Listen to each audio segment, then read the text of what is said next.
Hey there, welcome to the Funny Farm. I'm gonna start landing out these brassicas today.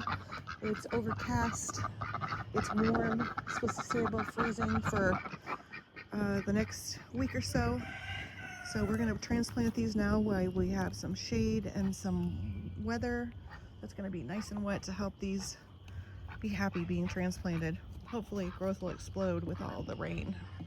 And we're gonna ring our beds this year with some onions to try and keep them deer out of these beds.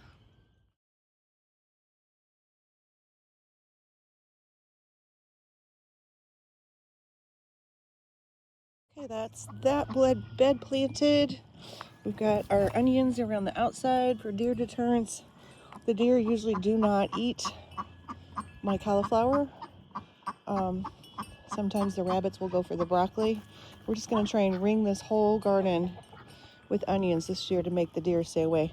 The deer likes to come into the middle of the garden and eat my peas and beans. So we're hoping this will help keep him out. Got a few extra smaller ones that we didn't use. We'll keep those back in case we need a replacement plant later. And we got wormies. Next bed, I'm gonna put these Brussels sprouts in. Okay, I got my Brussels sprouts spaced out. I'm gonna cover these up and then we're gonna put some red onions in with these. Got a few spare plants, tiny ones, but we'll save those in case we need another plant. Got these all buried in with our little red onions around the outside edge. Next bed I'm gonna do is my green cabbage. Not gonna plant the red yet, they're still too little, but we're gonna put the green ones in today. Okay, we got 6x3 bed. We're gonna put 12 cabbages in this one, and then we're gonna go around this one with the yellow onions.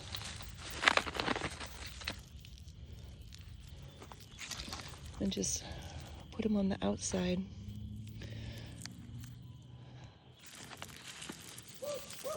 The advantage to getting your brassicas in early up here in the north, despite the worry of early bolting when it gets warm, is that the cabbage looper moths are killed by the cold temperatures we have up here in the north. So it usually takes about at least to the end of May, beginning of June, till they make it up here.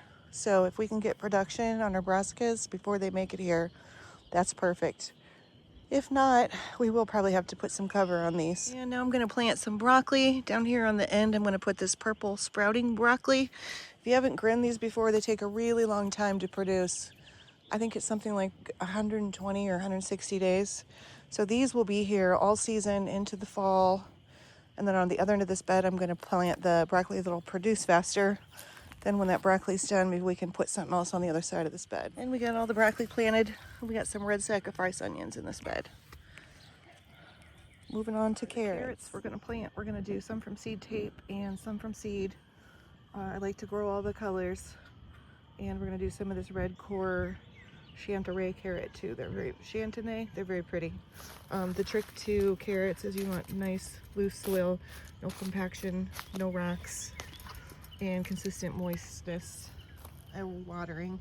We're gonna rely on the rain to do that for us this week. If you haven't watched any other of my videos on carrots, we do the carrots in pots all the time for a couple of reasons. The first is control of the soil.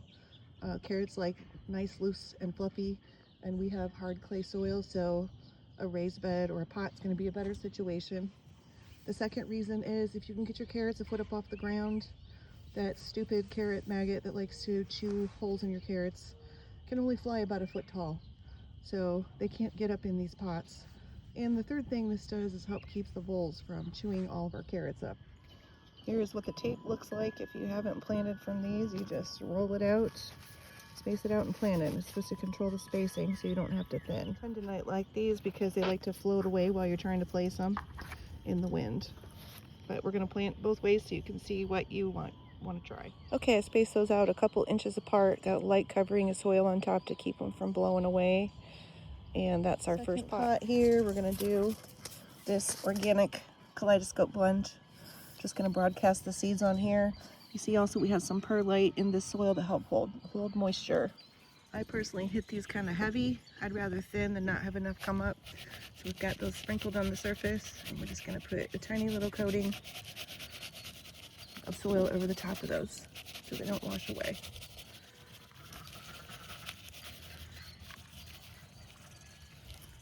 Okay, that's the last pot planted there.